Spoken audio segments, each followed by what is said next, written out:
This is the time of year that my social plans really start to ramp up, so let's see if I've even read one of these books by the end of July.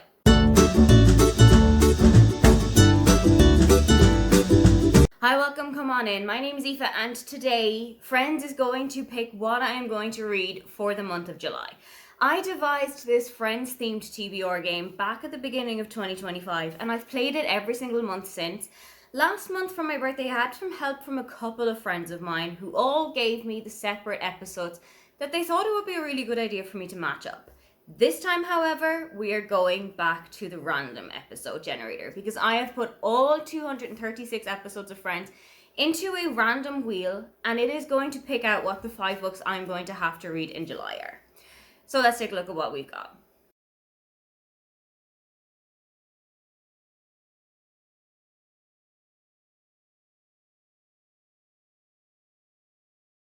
First up was the one where Ross says Rachel, and for this you need to read a book that has a character's name in the title.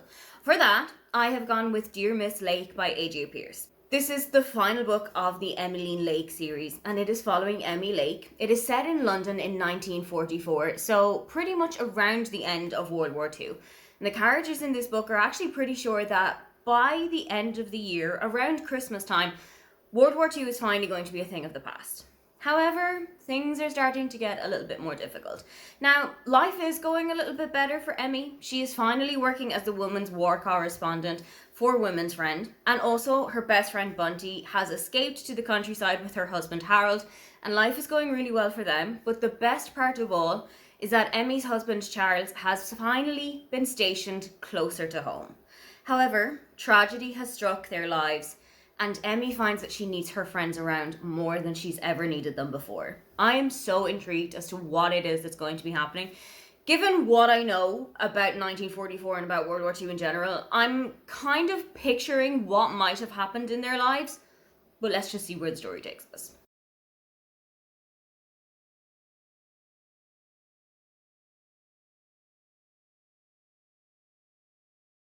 Next up is the one with the baby on the bus, where you need to read a book that has a mode of transport on the cover. And I have gone for Swept Away by Beth O'Leary. This one has got a boat on the cover. It is following Lexi and Zeke. They've met each other at the pub one night, and they come back to Lexi's houseboat for a one-night stand. But during the night, the boat has become untethered. They are now finding themselves floating around in the North Sea. Communication is not the easiest thing at the moment, and they are trapped in a kind of fortress of their own making, and they just have to make do with how it is. I am absolutely enthralled by the idea of this. I am so weirdly obsessed with the idea of houseboats. When I was younger, I absolutely loved the series Rosie and Jim. It was about 2 puppets who lived on a narrow boat, and I just fell in love with the idea of it ever since. So I am really intrigued to see how it's going to come to life in the pages of this book.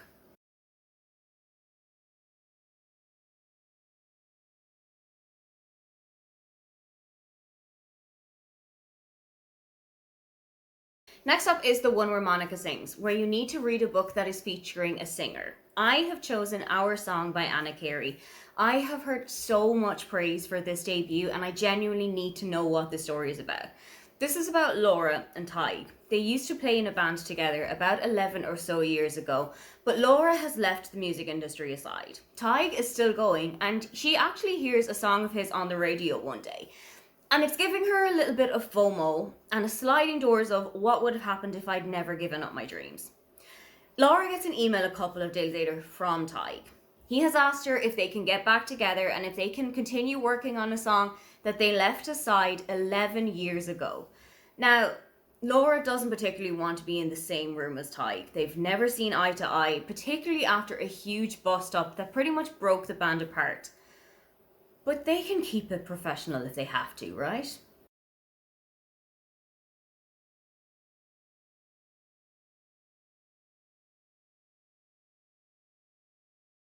Next up is the one where Rachel smokes. In this, you need to read a book where the characters have got really bad habits. I have gone with Slags by Emma Jane Unsworth. This book is set in England in the 90s, and it follows Sarah. She's 15 and her whole life revolves around drinking Malibu, smoking, and having sex with guys that she knows are no good for her. Flash forward 26 years later, Sarah is 41 and she is still the last hanger on. All of her friends have settled down, they are married, they have children, but Sarah just wants to keep going out and keep partying.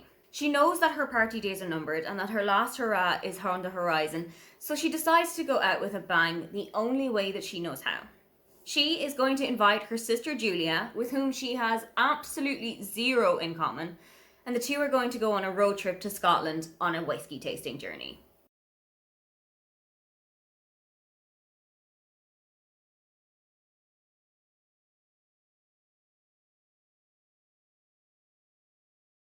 The fifth and final prompt that came out was the one with the proposal part 2, where you need to read a book with a happy, uplifting ending. This prompt is always a little bit of a risky take, because if you haven't read the book yet, you don't really know if it's going to have a happy ending or not. So I've gone with one that may possibly have a happy ending because of the genre that it is in.